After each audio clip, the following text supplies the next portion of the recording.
Fala pessoal, tudo bem com vocês? Aqui é o professor José Augusto, trazendo para vocês mais uma videoaula de Química Orgânica. Essa aula, como vocês bem sabem, é destinada aí para os alunos do segundo ano, beleza? Bom pessoal, então, sem mais delongas, vamos agora para a nossa isomeria óptica. Opa! O que seria essa isomeria óptica, galera? Primeiramente, gostaria de informar-lhes que a isomeria óptica é outro tipo de isomeria espacial, né? Quando a gente começou a ver isomeria espacial, a gente viu que existiam dois tipos de isomeria espacial, que eram a isomeria geométrica, que a gente viu nas últimas aulas, né? E a isomeria óptica, que a gente vai ver na aula de hoje. Tranquilidade? Bom, quer dizer, nessa aulinha aqui, né? Quando vocês estiverem vendo aí na casa de vocês. Bom, o que acontece, galera? Só para a gente recapitular, a gente viu a isomeria plana ou constitucional, tá? Que não é um tipo de isomeria espacial. Quando a gente está falando em isomeria espacial, a gente está se referindo ao espaço, né? Ou seja, 3 dimensões. A isomeria plana, a gente está levando em consideração 2 dimensões, certo? Então, a gente viu o tipo de isomeria plana ou constitucional, vimos isomeria espacial geométrica e hoje vamos ver a isomeria espacial óptica, certo? Falei hoje de novo, mas como vocês bem sabem, é no dia que vocês estiverem assistindo essa videoaula aí, tá certo? Bom, galera, o que seria isomeria óptica? Ela ocorre quando a molécula possui um carbono quiral. Carbono quiral, professor, nunca ouvi falar nisso. Galera, bem simples. O que é o carbono quiral? O carbono quiral ele é um carbono, como está dizendo aqui, ó, assimétrico, beleza? Ele é um carbono que não tem simetria, ou seja, quando ele tiver os 4 ligantes, né? A gente sabe que o carbono ele faz 4 ligações, então quando os 4 ligantes do carbono forem diferentes, beleza? A gente representa na química orgânica o carbono quiral com um asterisco em cima. Tranquilidade? Então, quando vocês verem algo desse tipo aqui, vocês já sabem que ele será um carbono assimétrico. Um exemplo bem tranquilo aí da gente entender. Aqui eu coloquei o carbono, né, as 4 ligações, e eu coloquei cores diferentes para a gente poder ver com mais clareza, né, a diferença aqui dos ligantes. Então, esse carbono aqui, ele está ligado a um grupamento etil, né? Como vocês podem ver, são 2 carbonos, né? Então aqui a gente teria o radical etil, que está ligado também a um bromo, beleza? Br, que está ligado a um radical metil e também está ligado ao hidrogênio. Pessoal, não tem igualdade com nenhum desses radicais, com nenhum desses ligantes aqui, certo? Todos eles são diferentes. Então, este carbono aqui, a gente pode considerá-lo assimétrico. Então, a gente vai colocar um asterisco em cima dele, porque todos os ligantes em volta dele são diferentes. Tranquilo, pessoal? É isso. O carbono quiral é isso. Quando ele tem os 4 ligantes diferentes, carbono assimétrico, tá? Os isômeros ópticos, também chamados de enantiômeros, tá? Influenciam na luz polarizada. Galera, o que seria essa luz polarizada? Bom, a luz polarizada ela é diferente da luz natural, tá? A luz natural ela se propaga em todas as direções, certo? Já a luz polarizada, pessoal, ela não se propaga em todas as direções, ela se propaga numa única direção. Só que o que acontece? Para que a gente obtenha a luz polarizada, a gente precisa passar a luz natural por um polarizador. Entenderam? Então, esse polarizador que vai fazer com que a luz se transforme numa luz polarizada, ou seja, que ela se propague numa única direção. Pô, professor, polarizador? Como assim? Bom, pessoal, um polarizador aí que a gente pode ter no dia a dia, eu acho que todo mundo já ouviu falar, né? Das lentes polarizadas, ou lentes polaroides, né? Vamos dizer dessa forma. Existem óculos polaroides, né, pessoal? Ou seja, que possuem essas lentes polarizadas. E qual é a função dessas lentes? é justamente diminuir o impacto causado pela luz solar, né?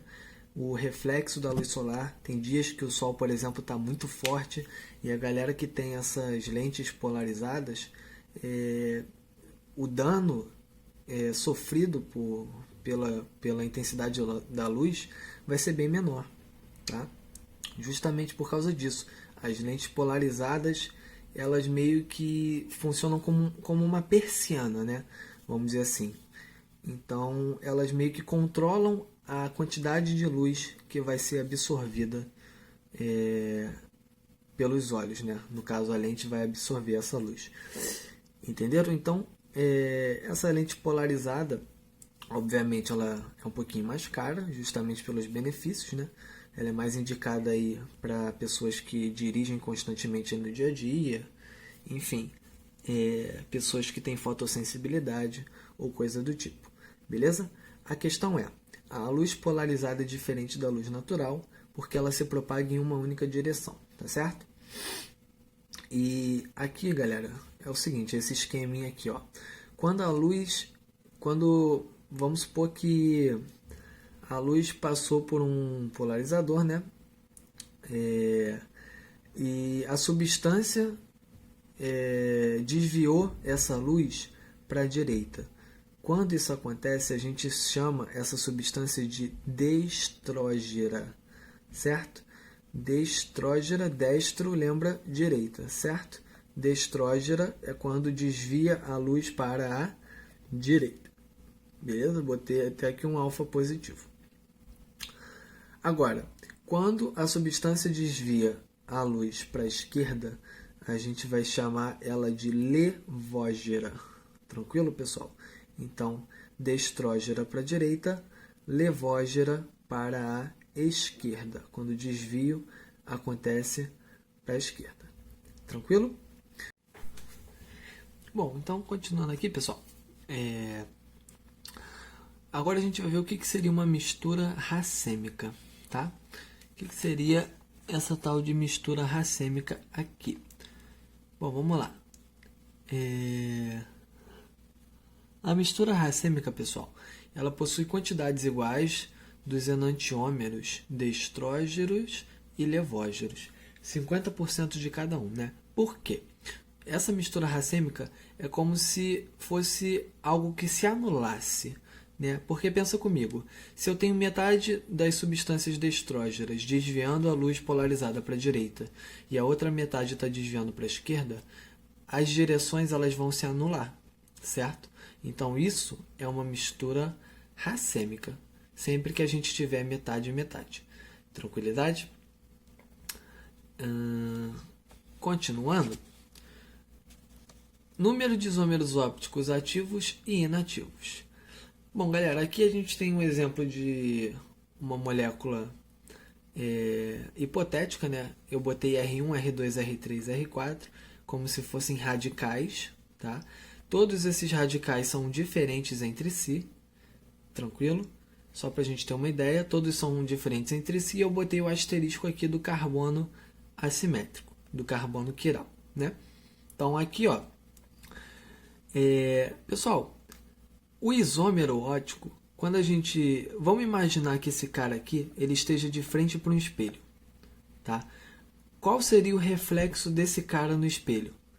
Concorda comigo que o R2, que é o que está mais próximo do espelho, vai aparecer do outro lado, mais próximo do espelho também, né? O R4 vai aparecer do outro lado, o R1 em cima e o R3 embaixo, do jeito que está aqui, só que o que vai inverter? O R2 e o R4, né? É como se fosse a nossa mão no espelho. Se a gente coloca a mão esquerda no espelho, vai aparecer o que? Do outro lado, no reflexo. Vai aparecer como se fosse a mão direita, correto? É a mesma coisa. Tanto que uma coisa interessante que eu não falei para vocês antes, a gente chama esse carbono aqui de carbono quiral, certo? E a palavra quiral, esse quiros, vem do grego e significa mão. Os caras perceberam que as nossas mãos, né, elas não são simétricas. A mão esquerda ela é diferente da mão direita. Elas não são sobreponíveis. Se eu coloco uma em cima da outra, ó, não vai dar para ver muito bem na câmera porque ela está aproximada, Mas, ó, o dedão esquerdo da mão esquerda, ele vai ficar próximo do dedo mindinho da direita, né? E o dedão da mão direita vai ficar próximo do mindinho da mão esquerda. As nossas mãos, elas não conseguem sobrepor umas sobre as outras. Elas não são sobreponíveis, como se uma fosse enantiômera da outra. A mesma coisa funciona para a molécula, tá, pessoal? Então aqui é como se fosse ou a mão esquerda ou a mão direita. Vai funcionar assim para as moléculas também. E se elas são diferentes, ó, percebam, elas são diferentes, né? E possuem a mesma fórmula molecular. E isso a gente aprendeu que se chama isomeria. E é aí que vem a isomeria ótica. Tá? A gente vai ter dois enantiômeros e um vai ser o reflexo no espelho do outro. Belezinha? Então é assim que vai funcionar. Para a gente achar o número de isômeros ópticos ativos e inativos, a gente vai fazer o seguinte. Aqui, como a gente só tem um carbono quiral nesse composto, a gente vai ter então um desses compostos, né? Um desses dois vai ser o destrógeno. Tá? Então a gente vai ter um destrógeno. Então um vai desviar a luz para a direita, né? A luz polarizada vai ser desviada para a direita. O outro vai ser o levógeno. Se um é o inverso do outro, um vai ser o destrógeno, o outro vai ser o levógeno. A gente não precisa saber quem é quem aqui, tá?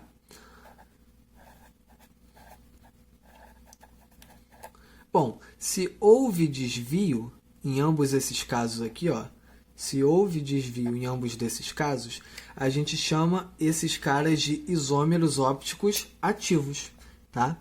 Então, ó, isômeros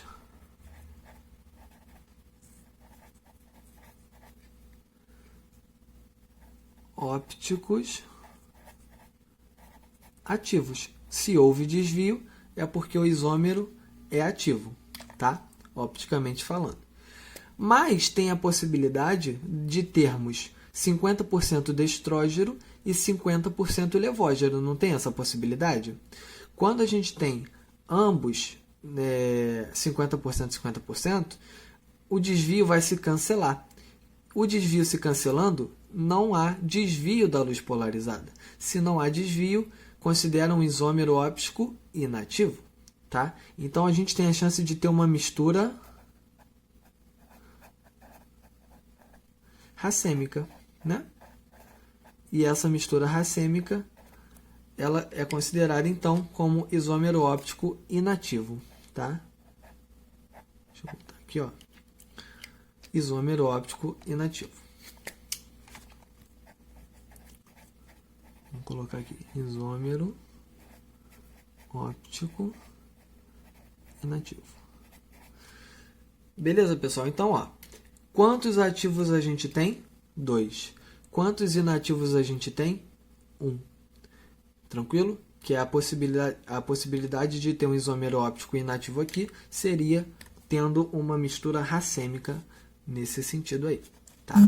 Agora, a gente viu que é fácil quando a gente tem um carbono quiral. Mas e quando a gente tem vários carbonos quirais numa molécula? Aí já vai funcionar de outra forma. Vamos ver como é que fica isso aí, ó. Então, para moléculas com vários carbonos assimétricos, a gente vai aplicar a lei de Van Hoof. Como funciona a lei de Van Hoof, pessoal? A gente só precisa entender essa formulazinha aqui, ó. O número de carbonos ópticos ativos equivale a 2 elevado a n. Quem é n? N vai ser o número de carbonos assimétricos que a molécula vai ter. Então, a gente tem que, para a gente conseguir aplicar essa lei de Van Hoof, a gente tem que pontuar todos os carbonos assimétricos na molécula. Tranquilo? E os isômeros inativos? Tá? Os isômeros inativos, pessoal, sempre serão a metade dos ativos. Tá? Tanto que a fórmula deles vai ser 2N sobre 2. Eu sei que 2N equivale quem? Aos isômeros ópticos ativos. Tá bom? Os inativos sempre vai ser a metade. Como a gente viu aqui no primeiro caso, ó, a gente obteve 2 ativos, né? Um destrógeno, um levógeno, e um inativo. Ou seja, metade de 2, 1. Certo? Então, vamos ver aqui nessa molécula como exemplo, tá? Que a gente tem essa molécula. Vamos contar aqui, galera, quantos isômeros, quantos carbonos quirais a gente tem? Vamos lá? Eu vou só colocar um asterisco no carbono assimétrico, beleza? A gente tem que olhar um por um, tá, pessoal? E observar se ele vai ter ou não os 4 ligantes diferentes, tranquilo? Bom, então vamos lá. Esse primeiro carbono aqui, ó, vou pontuar ele em verdinho, tá? Esse primeiro carbono. Esse carbono, ele só está ligado a um carbono, né? Os outros ligantes dele serão o quê? Hidrogênios. Beleza? Se ele está ligado a um carbono, é como se estivesse faltando 3 hidrogênios nele. Bom, se está faltando 3 hidrogênios, são elementos iguais, né? Então, os ligantes aqui vão ser iguais. Bom, então aqui, pessoal, esse carbono ele não é assimétrico. Vamos para o próximo. Esse aqui, do meio. Este carbono, em cima dele temos um cloro, embaixo dele temos um etil, ao lado esquerdo um carbono, né? Considera aí o metil, e do lado direito tem isso tudão aqui que a gente está vendo. Então percebam que esse carbono ele tem os 4 ligantes, né? Nos 4 lados dele são diferentes. Então ele é um carbono assimétrico. Então a gente vai colocar em cima dele um asterisco para representar essa assimetria. Esses carbonos aqui de baixo, ó, esse carbono aqui, ele vai ter 3 hidrogênios, né? Ele só está fazendo uma ligação, então tem 3 hidrogênios nele. Portanto, ele não vai ser um carbono assimétrico, tem 3 ligantes iguais.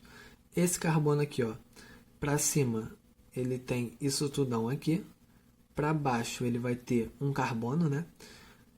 Para os lados, está faltando o quê? 2 ligações. A gente colocaria 2 hidrogênios nele, certo?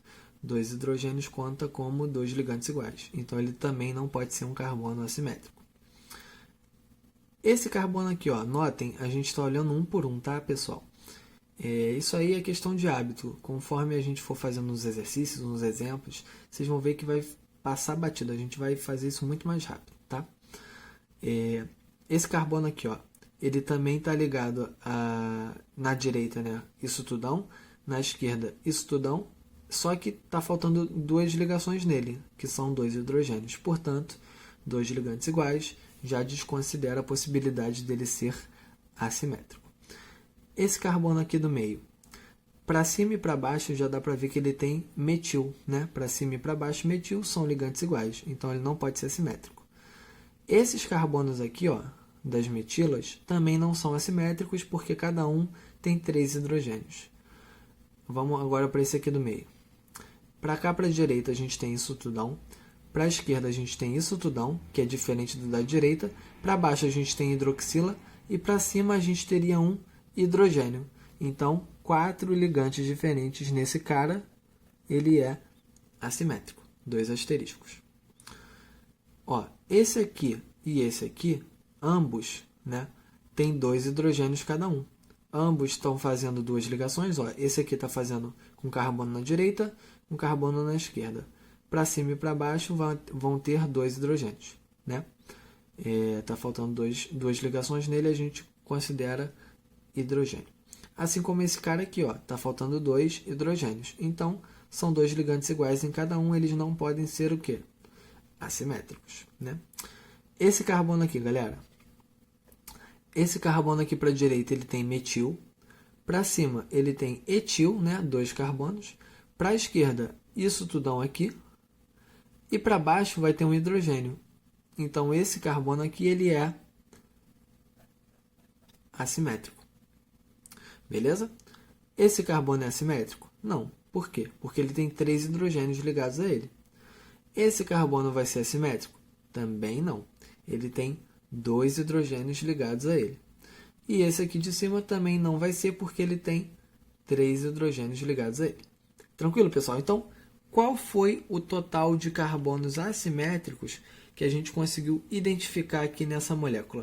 Não foram 3? Se a gente quiser, então, descobrir o número de isômeros ópticos ativos, tá? Aqui, pessoal, ó, eu coloquei número, agora que eu vi o erro, né? Número de carbonos ópticos ativos. No caso aqui é isômeros, tá? número de isômeros ópticos ativos e número de isômeros ópticos inativos. Eu coloquei carbonos porque deu um bugzinho, né? Mas faz parte. Número de isômeros ópticos ativos, tá? Então, deixa eu consertar aqui, ó. Isômeros, risco carbono, tá? Isômeros. Tranquilo? E pior que eu li isso aqui passou batido, né? Mas vamos lá. Então, o número de isômeros, vou botar aí, OA, tá? Isômeros óticos ativos. O número de isômeros óticos ativos, segundo a lei de Van Hoof, é igual a 2 elevado a N.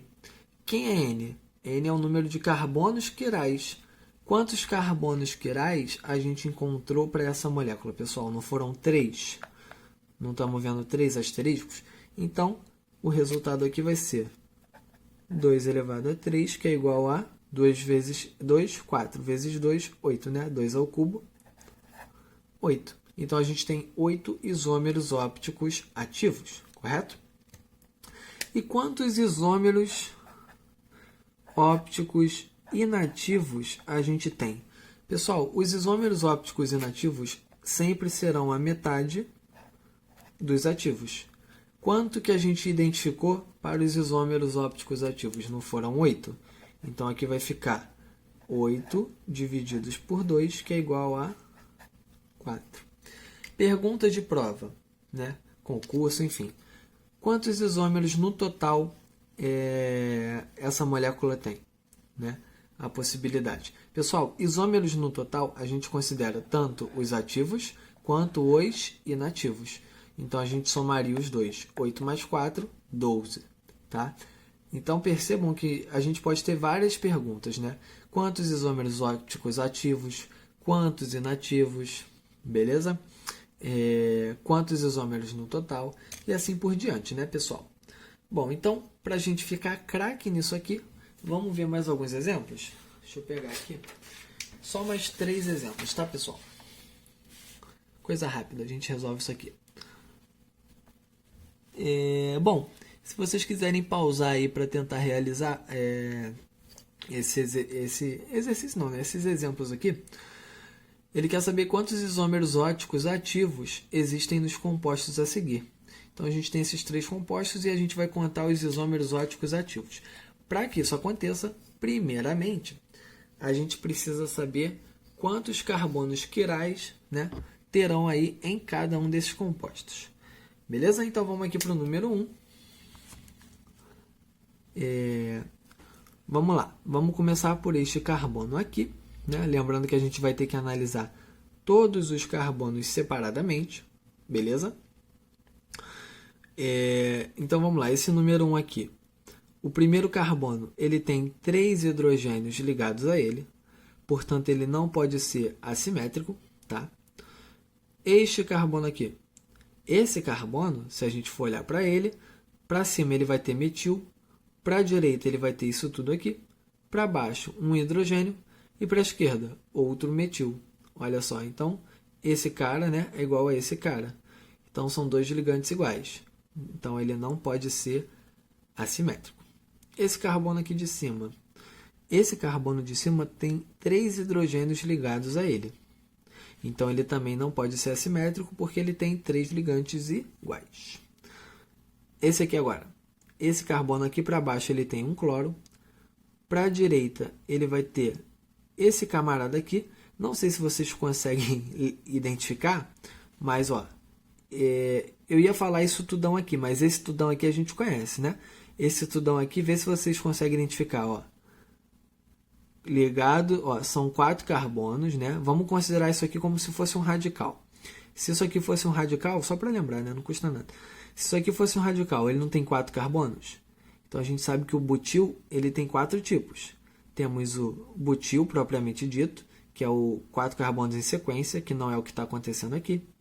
Temos o isobutil, que é o estilingue com 4 carbonos, tá? Não vou desenhar aqui, porque a gente já cansou de ver isso, pessoal. Temos o terc-butil, que é a mãozinha do espantalho ou o pé de galinha. E temos o sec-butil, onde no carbono secundário do meu radical vai entrar a ligação no meu composto, tá? Que é o que acontece aqui, ó. Carbono secundário do meu radical, né? Tá ligado a 2 carbonos. Carbono secundário do meu radical tá ligado aqui no composto. Esse é o sec-butil. Então, ó, este carbono ele tá ligado a um cloro, a um sec-butil, se a gente fosse considerar isso aqui como se fosse um radical. E esse cara aqui a gente também conhece, ó. Se a gente tampar agora isso aqui tudo. São 3 carbonos, né? 3 carbonos, propil. O propil ele pode estar em sequência ou batendo no meio. Aqui não está batendo na ligação com carbono do meio. Esse é o estilingue, que a gente conhece como isopropil. Tá? Só para refrescar a memória de vocês, né? Não custa nada. Então, ó, os 4 ligantes desse carbono são diferentes. Beleza? Tem um hidrogênio aqui nele também. Então, a gente já adiciona aqui, ó. Deixa eu pegar outra corzinha para manter aqui essa... Ó, pronto. Então, carbono quiral. Continuando, pessoal. Mais algum carbono quiral? Vamos ver. Esse carbono aqui, ó. Esse carbono para cima tem metil, para a direita tem etil, para a esquerda isso tudão aqui e para baixo. Para baixo um hidrogênio. Show de bola. Então, ele é mais um carbono quiral. Tem os 4 ligantes diferentes. Esse carbono aqui é quiral? Não. Por quê? Porque ele tem 2 hidrogênios ligados a ele. Esse carbono é quiral? Também não. Por quê? Porque ele tem 3 hidrogênios ligados a ele. Perfeito? Então, nessa molécula número 1, temos 2 carbonos quirais. Como ele quer saber o número de isômeros ópticos ativos, a gente sabe que a fórmula é 2 elevado a n. Tá? Então, o número de isômeros ópticos ativos vai ser igual a 2 elevado a n, que vai ser igual a 2 elevado a 2, né? São 2 carbonos quirais. Lembrando que n equivale ao número de carbonos quirais. Então, 2 elevado a 2, que é igual a 4. Resposta da número 1, 4. Número 2, galera, vamos lá. Pessoal, os carbonos do anel aromático, eu já vou adiantar para vocês que nenhum deles vai ser assimétrico. Porque dentro do anel aromático, a gente sabe que são 3 ligações duplas alternadas. 3 ligações duplas alternadas é como se fosse, né? Ó, esse carbono aqui ele está fazendo uma dupla ligação com esse carbono aqui, né? Para a esquerda ele está fazendo uma simples com um carbono vizinho e para cima um hidrogênio. Mas essa dupla aqui conta como uma ligação só, né? Então ele não está fazendo 4 ligações diferentes. Conseguiram compreender? Ele tem que fazer as 4 ligações diferentes. Aqui ele está fazendo 3 tipos de ligações, tá? 2 ligações simples e uma ligação dupla.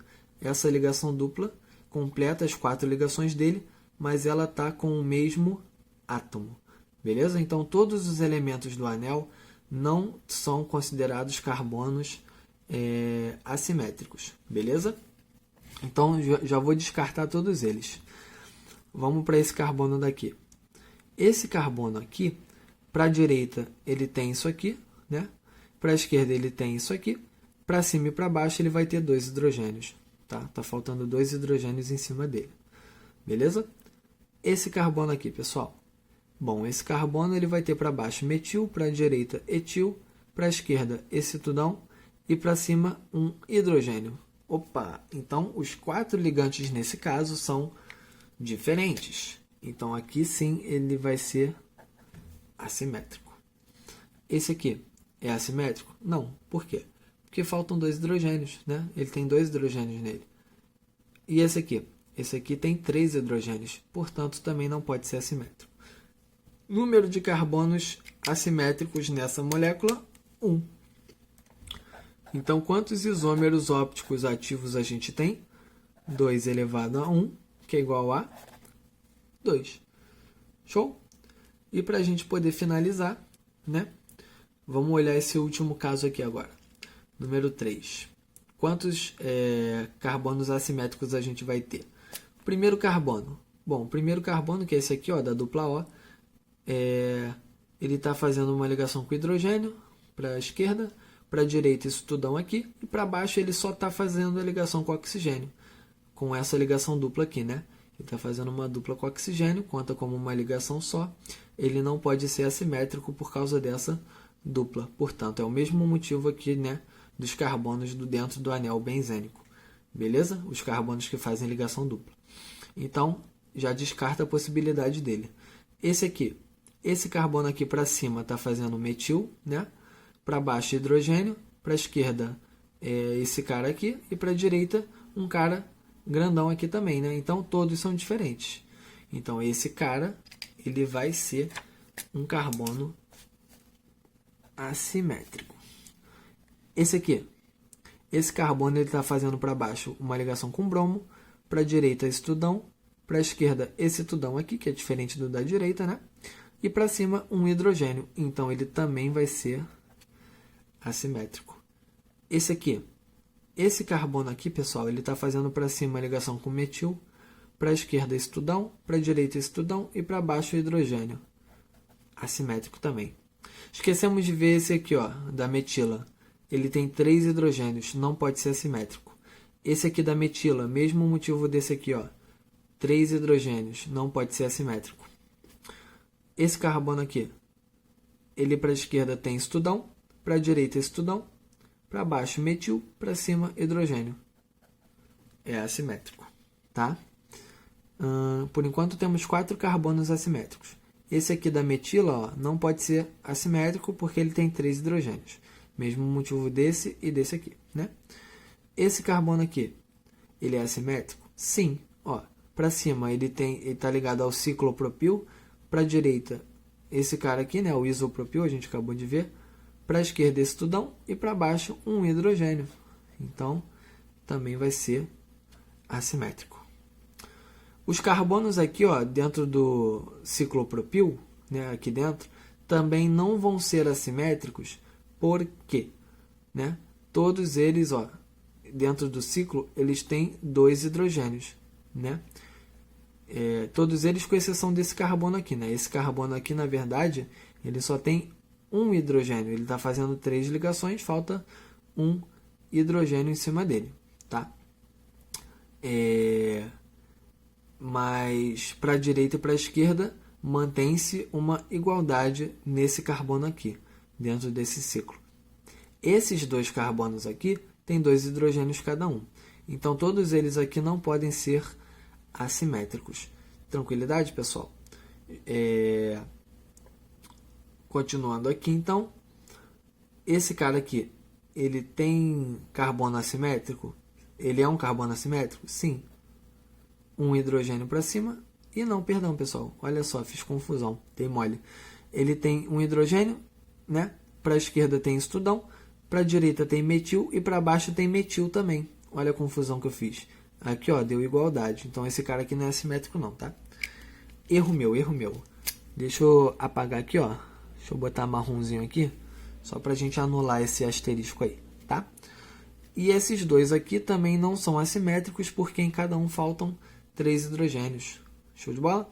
Então, quantos carbonos quirais a gente tem nesse cara? 1, 2, 3, 4, 5. Então, número de isômeros ópticos ativos vai ser igual a 2 elevado a 5. Então, vamos lá. 2 elevado a 5 vai ficar 2 vezes 2, 4. Vezes 2, 8. Vezes 2, 16. Mais uma vez, vezes 2, 32. O número de isômeros ópticos ativos aqui são 32. Beleza? Se perguntasse o número de isômeros ópticos inativos, era só dividir por 2, cada um deles, né?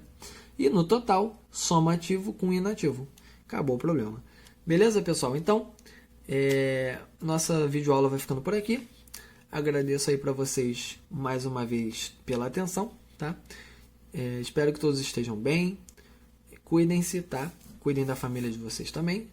E é isso. Grande abraço e até a nossa próxima videoaula. Valeu, galera!